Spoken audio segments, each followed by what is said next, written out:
అంటే ఇది Hyderabad industrial transformation land transformation policy అని ఒకటి తీసుకొని వచ్చినాం.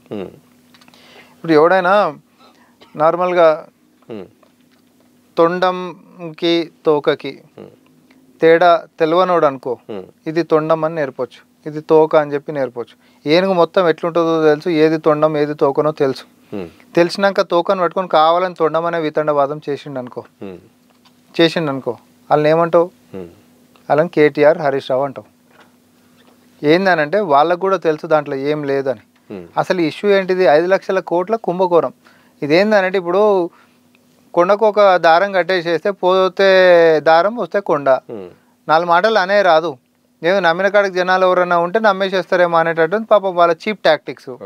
కానీ అసలు ఇష్యూ ఏంటిది? వీళ్ళకి పోటీగా ఇంకోటి ఉంటాడు కదా బీజేపీ, వాడు అర్రాజు పాడినట్టు వీళ్ళు 5 లక్షల కోట్ల కుంభకోణం అన్నారు కాబట్టి వాళ్ళు 1.5 పెంచి 6.5 లక్షల కోట్ల కుంభకోణం అన్నాడు. అదృష్టవశాత్తు ఇంకో 3వ పార్టీ లేదు, ఇంక మేము 3వ ప్రతిపక్షంలో ఎవరు లేరు. ఆడు నుండి ఇంకో 10 లక్షల కోట్లు అనునేమో.